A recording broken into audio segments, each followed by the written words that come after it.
দলের সাবেক সিনেট সদস্য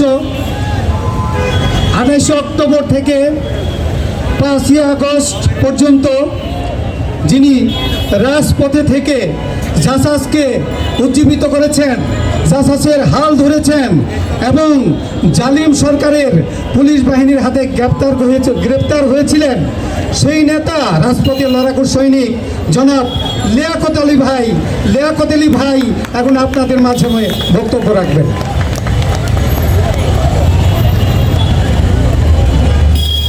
বিসমিল্লাহির রহমানির রহিম। প্রথমে আমি শুভেচ্ছা জানাচ্ছি আজকে ছাত্র দলের যেই সব নেতৃবৃন্দ নবনির্বাচিত হয়েছেন, এই সকল নেতৃবৃন্দকে আজকে জাসাসের পক্ষ থেকে শুভেচ্ছা জানিয়ে আমি আমার বক্তব্য শুরু করছি।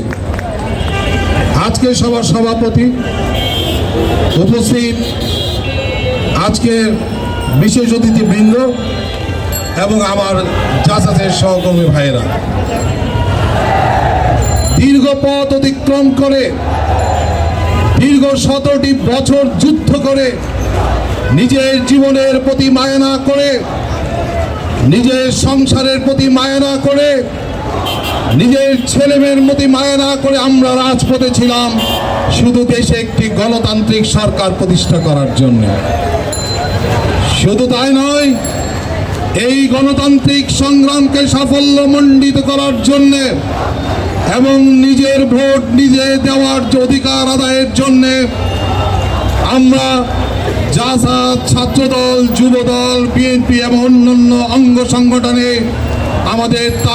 আমাদের ভারপ্রাপ্ত চেয়ারম্যান জনাব তারেক রহমানের নির্দেশে আমরা রাজপথে বুক পেতে দিয়েছিলাম। আমাদের দাবি ছিল অত্যন্ত সাধারণ। আমরা চেয়েছিলাম আমাদেরকে ভোটের অধিকার দিতে হবে। আমরা চেয়েছিলাম আমাদের গণতন্ত্র ফিরিয়ে দিতে হবে। আমরা চেয়েছিলাম আমাদের বাক স্বাধীনতা। জনগণের নির্বাচিত সরকারই এদেশ শাসন করবে, এটাই ছিল আমাদের প্রত্যাশা। এই সংগ্রামে এবং এই ফ্যাসিস্ট সরকারের বিরুদ্ধে যখন আমরা এইসব ধ্বনি উঠিয়েছিলাম, রাজপথ কাঁপিয়েছিলাম, ওই ফ্যাসিস্ট সরকারের মসনদ যখন ভেঙে যাওয়ার অবস্থা, সেই মুহূর্তে তারা আমাদের লোকবলকে নিয়ে গুপ্ত হত্যা শুরু করে দিল। শুধু তাই নয়, আমাদের ছাত্র ভাইদের, জাসাস নেতাদের, যুবদলের নেতাদের বাসা থেকে ডেকে নিয়ে রাতের অন্ধকারে তাদেরকে গুম করে ফেলা হয়েছিল। আজকে সেই সকল ভাইদের আমি শ্রদ্ধা জানাই, রেসপেক্ট করি, সংগ্রামী অভিনন্দন জানাই, যারা 5 আগস্টের পূর্বে এই ফ্যাসিস্ট সরকারের বিরুদ্ধে রাজপথে নেগে উনি এই ফ্যাসিস্ট সরকারের পতনের জন্য বুক পেতে দিয়েছিল। কিন্তু দুঃখ পরিতাপের বিষয়, আজ অনেক চিত্র চোখের সামনে ভেসে উঠে। 5 আগস্টের পূর্বের ভাইদেরকে অনেক সময় সামনে দেখি না। কষ্ট লাগে যখন কোনো মিছিল হয়, সভা হয়, সেই 5 আগস্টের পূর্বে সেই সৈনিক যোদ্ধা রাজপথের সৈনিকদের মনে হয় যেন একটি সাইডে কর্নার করে যারা 5 আগস্টের পরবর্তীতে রাজপথে এসেছেন তাদেরকে নিয়ে ব্যস্ত আছেন। আমি সাবধান করতে চাই সকল ভাইদের, এখনো কিন্তু যুদ্ধ শেষ হয়নি। অনেকে ভাবেন রাজপথে আন্দোলন করে ফ্যাসিস্ট সরকারের পতন ঘটিয়ে না হয়েছে, বোধহয় আমরা এই ক্ষমতায় চলে এসেছি। বন্ধুরা আমার, জাসাসের কর্মীরা আজকে এখানে ঐক্যবদ্ধ আছে। আমরা আমাদের সাংস্কৃতিক অঙ্গনের লোকদের নিয়ে যেভাবে রাজপথ কাঁপাচ্ছি, আপনারা যারা আজকে ছাত্র দলের নতুন নেতৃত্ব এসেছেন তাদের প্রতি অনুরোধ থাকবে, এখনো কিন্তু রাজপথ ছাড়ার সময় আসে নাই। এই ফ্যাসিস্ট সরকারের চক্র এখনো প্রশাসনে ঘাপটি মেরে বসে আছে। আমরা চেয়েছিলাম একটি সুষ্ঠু নির্বাচন, কিন্তু অন্তর্বর্তীকালীন সরকারকে আমরা এত সমর্থন দেওয়ার পরেও এদের মধ্যে ঘাপটি বেড়ে থাকা সেই আওয়ামী সরকারের দোসররা কিন্তু এই নির্বাচন নিয়ে টাল বাহানা শুরু করেছে। আমরা কিন্তু পৃষ্ঠান হই নাই, আমরা কিন্তু রাজপথ ছাড়ি নাই, আমরা কিন্তু গুপ্ত হত্যা করেছেন ভুলি নাই, আমাদের ভাইকে গুলি খেয়ে হত্যা করা হয়েছিল ভুলি নাই, আমাদের ছাত্র জনতাকে রাজপথে গুলি মেরে হত্যা করে আপনারা ফ্যাসিস্ট সরকারের দোসররা বসে থাকবেন, এটা কিন্তু আমরা হতে দেব না। ভাইয়েরা আমার, আজকে জাসাসের কর্মীরাও এই 5ই আগস্টের পূর্বে ছাত্র জনতার বিপ্লবের মধ্যে অংশগ্রহণ করে পাঁচটি জাসাসের আমাদের কর্মীদের হত্যা করা হয়েছিল। তাদেরকে তার মার বুকে ফিরতে দেওয়া হয় নাই। আমরা আজকে যারা মঞ্চে বসে কথা বলছি, এত সুন্দরভাবে আপনাদের মিছিল দেখছি, আনন্দ মিছিল করছি, কয়েক মাস আগেও কিন্তু আমরা সেই সাহস পাইনি। কখনো যদি আমরা আসতাম, পার্টি অফিস থেকে বের হওয়ার সময় আমাদেরকে ফলো করা হতো বিভিন্ন ফ্যাসিস্ট সরকারের গোয়েন্দা সংস্থা। কাউকে রাজপথ থেকে উঠিয়ে নেওয়া যাওয়া হতো, কাউকে বাসা থেকে উঠিয়ে নেওয়া যাওয়া হতো, তাদেরকে উঠিয়ে নিয়ে তাদের এমনভাবে হত্যা করে তাদের নদী নর্দমায় ফেলে দেওয়া হইতো, যাদের লাশ আমরা খুঁজে পাইনি। আজকে অনেকেই এসেছেন, কেউ হয়তো ভাই হারা, কেউ হয়তো সহযোদ্ধাকে হারিয়েছেন, কেউ নিজে পঙ্গুত্ব বরণ করেছেন। আমি জানি, কারণ আমিও এটার ভুক্তভোগী ছিলাম, আমরা জাসাসও এটার ভুক্তভোগী ছিলাম। দীর্ঘদিন আমি বাসায় থাকতে পারি নাই, দীর্ঘদিন জাসাসের নেতারা বাসায় ঘুমোতে পারি নাই, দীর্ঘদিন মার কাছে আমরা ভালোবাসা নিতে যেতে পারি নাই, আমার পুত্র, আমার স্ত্রী, আমার কন্যাদের সাথে আমি দেখা করতে পারি নাই। শুধু তাই নয়, আমার মায়ের লাশ, আমার বাবার লাশ যখন কবরস্থানে নামানো হতো, তখন দেখা যেত আমার ভাইয়ের হাতে হাত করা, পায়ে ডান্ডা বেরি লাগিয়ে তাদেরকে আনা হতো। এইসব ইতিহাস কিন্তু আমরা এখনো ভুলি নাই। ভয়ের কিছু নেই, জীবন তো একবার দিয়েছি, প্রয়োজনে আরেকবার দিব। তবে অন্তর্বর্তীকালীন সরকারের ভিতরে যারা ঘাপটি মেরে বসে আছে, আওয়ামীর প্রেতাত্মারা যারা বসে আছে, তাদেরকে হুঁশিয়ার করে দিতে চায়, তোমাদের যে অনেক বড় ফ্যাসিস্ট সরকারকে আমরা পতন ঘটিয়েছি। শেখ হাসিনা সই সালামতে যেতে পারে নাই, তাকে পালিয়ে যেতে হয়েছিল। প্রয়োজনে বিএনপির নেতা কর্মীরা, ছাত্র যুবকরা, জাসাসের নেতা কর্মীরা আবার রাজপথে নেমে তোমাদেরকেও এই দেশ থেকে বিতাড়িত করবে আওয়ামী প্রেতাত্মারা। কাজে বন্ধুরা আমার, আজকে আমি আর বেশি কিছু বলতে চাই না। জাসাসের কর্মীরা যেভাবে রাজপথে নেমেছিল, তাদের গানের মাধ্যমে, তাদের শিল্পীরা এসেছিল সহযোদ্ধা হিসাবে, তাদেরকেও এই ফ্যাসিস্ট সরকারের কারাভোগ করতে হয়েছিল। আমি একজন জাসাস কর্মী, ঢাকা বিশ্ববিদ্যালয়ে নির্বাচিত সিনেট সদস্য ছিলাম, সাবেক ছাত্র রাজনীতি করতাম। আমরাও ছিলাম রাজপথে এককভাবে।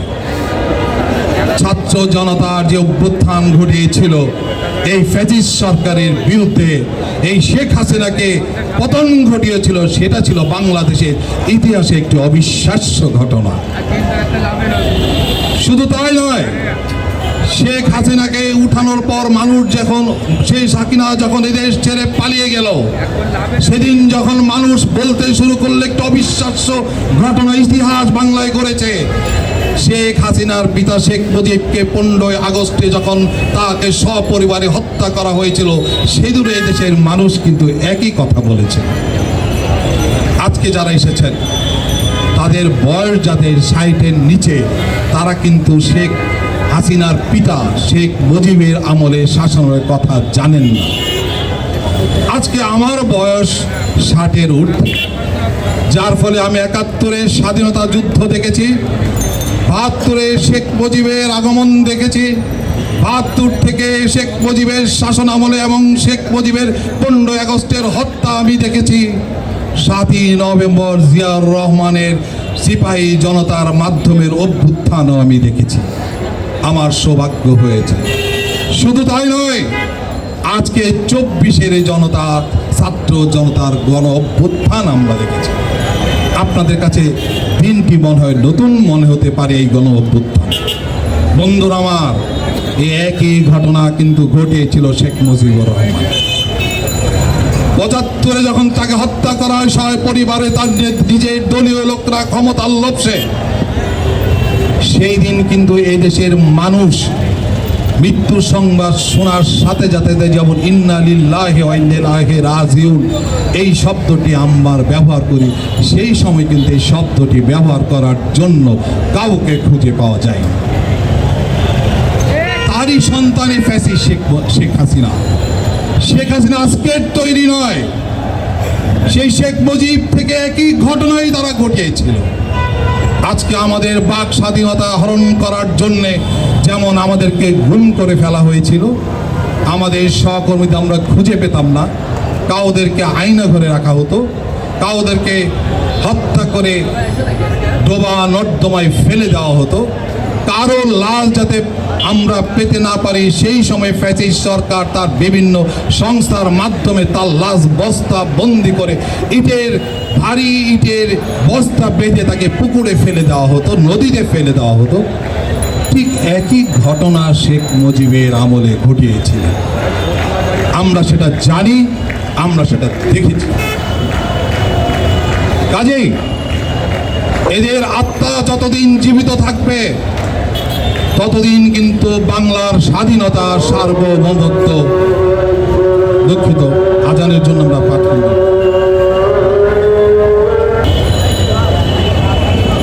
বন্ধুরা আমার, আজানের জন্য আমরা বিরোধী ছিলাম। বক্তব্য আর দীর্ঘায়িত করার কিছু নেই, যেহেতু বক্তব্যটা তাল থাকে, একবার কেটে গেলে কিন্তু সেটাকে আর রিপেয়ার করা যায় না।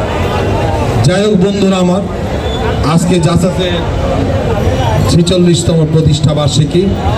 এই অনুষ্ঠানের পরপরই আমাদের জাসাসের পক্ষ থেকে একটা সাংস্কৃতিক অনুষ্ঠান অনুষ্ঠিত হবে নামাজের পরই। আমি আমার বক্তব্য দীর্ঘায়িত করতে চাই না, শুধু একটি কথা আপনাদের জানিয়ে দিতে চাই, আবারও সাবধান করতে চাই, আবারও বলতে চাই, আনন্দ হবার মতো কোনো ঘটনা কিন্তু এখনো ঘটেনি। যারা আজকে বিভিন্নভাবে নতুন কমিটি নিয়ে আমরা সবাই ব্যস্ত হয়ে পড়েছি, সবাই ভাবছি এখানে কিভাবে স্থান করব, যার ফলে দেখা যায় 5ই আগস্টের পূর্বের যে ব্যক্তিরা আছেন তাদের সাথে আমি সহমত পোষণ করি, তাদেরকে অগ্রাধিকার ভিত্তিতে আমাদের জাসাসেরও কমিটি হবে। আমরা চাবো সেই সকল ব্যক্তিদের আমরা প্রোভাইড করতে বেশি। কিন্তু একটি কথা মনে রাখবেন, এই ফ্যাসিস্ট সরকারের কর্মকাণ্ড কিন্তু এখনো শেষ হয় না। কিছুদিন আগেই আপনারা দেখেছেন, 2 দিন আগে সচিবালয়ে আগুন ধরিয়ে দেওয়া হয়েছে। কিভাবে ঘটল? সচিবালয়ের উপরের তলায় যেখানে নথিপত্র থাকে, অন্তর্বর্তীকালীন সরকার যখন তাদেরকে বললেন ফ্যাসিস্ট সরকারের কর্মকাণ্ডের নথিপত্রগুলি জমা দেওয়ার জন্য, সেই সময় সেখানে আগুন ধরিয়ে দেওয়া হলো। কারা করলো? কিভাবে করলো? এটা কি সাধারণ মানুষের কাজ? আপনার আমার মতো কি সাধারণ মানুষ এটা করতে পারবে? তার মানে কি? তার সমস্ত ডকুমেন্ট নিশ্চিহ্ন করার প্রায় তারা শুরু হয়েছে। তাই আমি সবাইকে আবার আহ্বান জানান, আসুন আমরা জিয়াউর রহমানের সৈনিক যারা রাজপথে ছিলাম, আছি এবং থাকব, যতদিন পর্যন্ত এই দেশে সত্যিকারের ভোটাধিকার এবং গণতন্ত্র ফিরে না আসবে, ততদিন পর্যন্ত আমরা রাজপথ ছাড়ব না। সকলকে ধন্যবাদ জানিয়ে এবং জাসাসের এই প্রতিষ্ঠা বার্ষিকীকে অভিনন্দন জানিয়ে এবং আগামী আমার সামনে যে সাংস্কৃতিক অনুষ্ঠান আছে সবাইকে আমন্ত্রণ জানিয়ে আমি আমার বক্তব্য শেষ করছি। বাংলাদেশ জিন্দাবাদ, জাসাস জিন্দাবাদ, জিন্দাবাদ।